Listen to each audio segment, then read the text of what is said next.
ఏపీలో జనవరి 1 నుంచి హైకోర్టు కార్యకలాపాలు కొనసాగనున్నాయి. విజయవాడలోని సీఎం క్యాంప్ ఆఫీస్ నుంచి తాత్కాలికంగా హైకోర్టు కార్యకలాపాలు నిర్వహించబోతున్నారు. న్యాయమూర్తులకు సిబ్బందికి వసతి ఏర్పాట్లు చేస్తున్నారు జీఏడీ అధికారులు.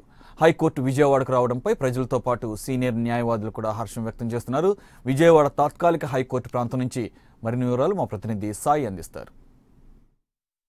ఆంధ్రప్రదేశ్ ప్రజలకి, ముఖ్యంగా విజయవాడ ప్రజలకి నిజంగా ఒక శుభవార్తనే చెప్పుకోవాలి. రాష్ట్ర విభజన జరిగి 4 ఏళ్ల గడిచిన అనంతరం ఉమ్మడి రాష్ట్రంలో ఉన్న హైకోర్టు ఇప్పుడు సపరేట్గా ఆంధ్రప్రదేశ్ కూడా ఒక హైకోర్టు రాబోతోంది. అది కూడా విజయవాడలో రాబోతోంది. అమరావతిలో ప్రజెంట్ హైకోర్టు ఇంకా నిర్మాణం జరుగుతుంది కాబట్టి హైకోర్టుని అయితే ప్రస్తుతం తాత్కాలికంగా మనం చూస్తున్న ఈ సీఎం క్యాంపు కార్యాలయంలో జనవరి 1వ తారీఖు నుంచి హైకోర్టు కార్యకలాపాలన్నీ కూడా ఇక్కడి నుంచే ప్రారంభం కాబోతున్నాయి. మనం చూస్తున్నంతా కూడా సీఎం క్యాంప్ ఆఫీస్.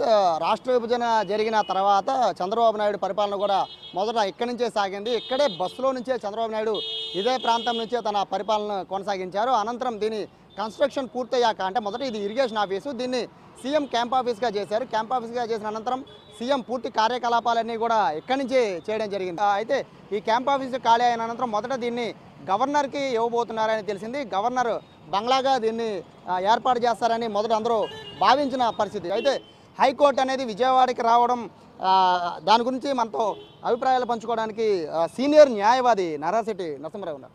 ఏం చెప్తారండి? హైకోర్టు అనేది ఇక్కడ రాబోతోంది, ఎలా ఉంది మీ ఫీలింగ్? ఇప్పుడు ఆంధ్ర రాష్ట్ర విభజన జరిగినప్పుడు పునర్వ్యవస్థీకరణ బిల్లులో హైకోర్టు అనేటటువంటిది వెనువెంటనే ఇవ్వాలనేటటువంటిది ఆనాడు పార్లమెంట్లో మన్మోహన్ సింగ్ గారు ప్రధానిగా ఉన్నప్పుడు జరిగినటువంటి విధి విధానాలు, దాన్ని వాళ్ళు అమలు చేసే విషయంలో ఇప్పుడు కొంత జాప్యం జరిగింది.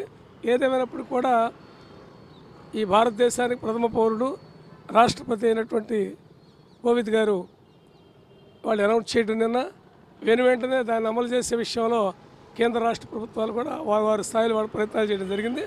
ఏదేమైనప్పుడు కూడా దాదాపు 6 దశాబ్దాల పైచిలుకు ఆంధ్రుల యొక్క కోరిక, అచిరకాల కోరిక ఇవాళ నెరవేర్చినటువంటిది అభినందనీయం. ఏదేమైనప్పుడు కూడా ఆనాడు విభజన విషయంలో కొంత బాధ పడ్డాం, కానీ వాళ్ళ ఇటువంటి మహత్తరమైనటువంటి పెద్ద పెద్ద సంస్థలు ఇక్కడ రావడం అభినందనీయం. ఇవాళ దాదాపు 39,000 మంది న్యాయవాదులు ఇవాళ ఏపీ హైకోర్టులో ఉన్నారు. అలాగే వాడు ఉభయ రాష్ట్రాలు రెండింటిలో కలిపి హైకోర్టులో ఉన్న పెండింగ్ కేసులు కూడా 70% కేసులు కోస్తా జిల్లాలు, ఈ 13 జిల్లాల నుంచి ఉన్నటువంటి కేసులు. అంటే ప్రజెంట్ మనం చూస్తున్నాం ఈ సిచ్యువేషన్కి తగ్గట్టు, అంటే ఇక్కడ అత్యంత రద్దీగా ఉండే ఈ ప్రాంతం ఇది. ఈ ప్రాంతంలో హైకోర్టు అనేది తాత్కాలికంగా అయినా కూడా ఒక 4 నెలల పాటు ఇక్కడి నుంచే మొత్తం కార్యకలాపాలన్నీ సాగాల్సిన పరిస్థితి.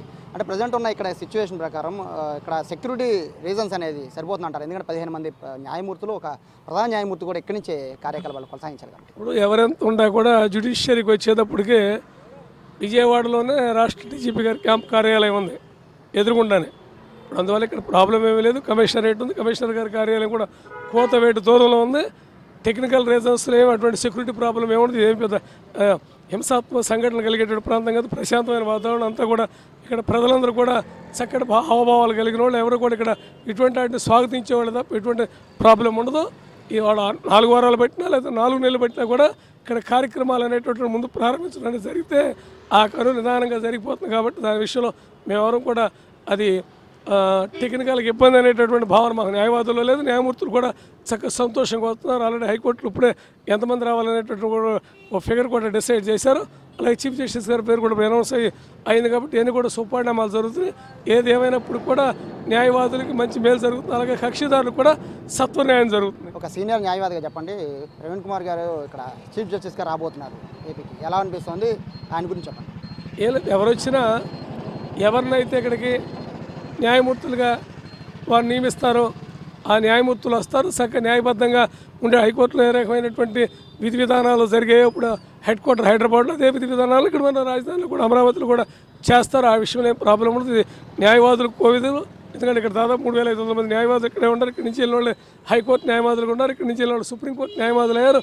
చీఫ్ జస్టిస్ అయ్యారు కొన్ని రాష్ట్రాలకు. మళ్ళీ భవిష్యత్తులో కూడా రమణ గారు లాంటి కూడా భారత సుప్రీంకోర్టుకి ఆయన ప్రధాన న్యాయమూర్తిగా అవుతారు. కాబట్టి ఇక్కడ అది టెక్నికల్గా ప్రాబ్లం లేదు. ఎవరు వచ్చినా ఎవరో ఈ కార్యక్రమాలు ఆగే ప్రసక్తి సజావుగా జరుగుతాయి. సత్వర న్యాయం సామాన్య ప్రజలకు జరగాలనేది మా ఆకాంక్ష. వాళ్ళ యువ న్యాయవాదులు కూడా ఎక్కువ మంది ఈ ప్రొఫెషన్లోకి వస్తారు కాబట్టి వీళ్ళందరూ కూడా అవకాశాలు కలుగుతాయి కాబట్టి ఆనందంగా ఉంది. మొత్తం మీద హైకోర్టు అనేది విజయవాడకి రావడం చాలా సంతోషంగా ఉందని కూడా సీనియర్ న్యాయవాదులు అందరూ చెప్తున్నారు. ముందుగా కక్షిదారులు వారికి అంటే ఇక్కడ ఎవరు పిటిషన్ వేసుకున్నా హైకోర్టు వరకు హైదరాబాద్ వరకు పరిగెత్తాల్సిన అవసరం లేదు. లాయర్లు అందరూ ఇక్కడే ఉంటారు, న్యాయమూర్తులు అందరూ ఇక్కడే ఉంటారు. కానీ సత్వర పరిష్కారం అనేది ఇక్కడి నుంచే జరుగుతుంది కాబట్టి 13 జిల్లాలకి ఇది ఒక శుభవార్త లాంటిదని సీనియర్ న్యాయవాదులు చెప్తున్న పరిస్థితి. కెమెరా పర్సన్ తేజాతో సాయి, ఏపీ 24.